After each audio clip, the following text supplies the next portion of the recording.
Jo, kështu drejt për drejt se dikush më ka bo magji dhe du me penalizu, nuk ka pas, po ka pas raste kur gjatë një vepre penale që është supozu që është kry, ndër tjera ma kam përmend edhe këtë verzion. Për mu është interesant që besimet, mendoj që duhet besimi me ekzistu në energjinë e panjoftur, po që në një energji pozitive që e mban njerëzimin dhe botën e gjithçka, çka është karakteristikë që së fundmi më ka interesuar mu personalisht, kam pa që besimi në Zot, pavarësisht nga cili religjion, në Evropë ka rënë për 30%. Do me thonë, ata që e kanë ndjek ritualet krishtere ose ritualet muslimane e të tjera, e kanë ullë intensitetin dhe e kanë ullë besimin në një Zot. Dhe janë kthy spiritualitetit. Dhe spiritualiteti një definicion që unë mirë nuk e njoh, po ka të bëjë me energjinë e mbrëmshme dhe asaj të energjisë së universit. Kur flasim për besimet, është krejt individuale, mirë po të besosh që një energji mundet përmes një njeriu me të pru deri në një gjendje të padëshirueshme ku ti duhesh me kërku një ndim tjetër, është pak e tejkalume.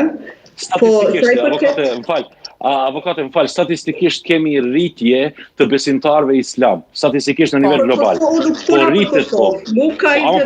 Statistikisht, jo në Kosovë, në nivel global, feja muslimane ka rritje. Po. Ranë, veç ataj me limës ma bërë, këto tjera të lojna. Këto besimet spirituale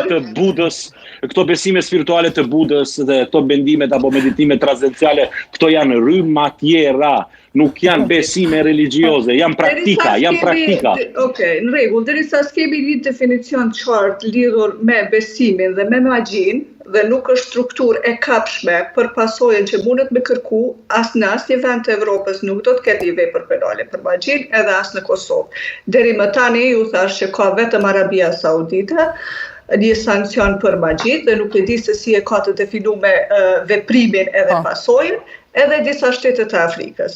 Unë nuk e shoh diçka të nevojshme për me u intervenu në aspektin ligjor, po e shoh të nevojshme të intervenon roli ma shumë me marrë kolege dhe me punu në këtë drejtim për shoqërinë e cila ka nevojë për shumë gjëra. Avokate, vetëm një pyetje, nëse shoh një grua misterioze që në lagjën time sorrollatet ditë për ditë dhe më stërpik me ujë të varrit, ujë të një trupi të vdekur, çfarë ata shoh si provokim, a mund ta patis apo si mendon ti? Kur kush nuk të ka faj që frikosh, asnjë vepër penale nuk është sankcionu pse ka kriju frikë të veçantë dikush. Jo, provokim, se unë nuk i frikson këtu gjë, se janë çesharake, por provokim. Ndoshta mundesh me shku në civile që po të shqetëson për ditëshmëria asaj ose diçka, po si vepër penale është pak e vështirë me definu. Sinqerisht, se veprimi duhet me pas një pasojë ose një interes të palës që e kry veprimi për një përfitim. Ajo në këtë rast nuk dihet cili është interesi i saj për me përfitu, materialisht ose jo materialisht, dhe nuk është diçka që definohet, dhe në anën tjetër nuk e dim cilën pasojë ta krijon ty, përveç frikës. Se që do të me vepru, ma mirë teologët drejtojnë këtë drejtimin e spiritualitetit, dërsa në gjithë ose të domosdoshme të shihet pasoja ose tentimi për të kriju pasoja e cila nuk mund të definohet me veprimet të pa koordinume ose të pa kontrollume, të pa njohura të palëve si këto me magji.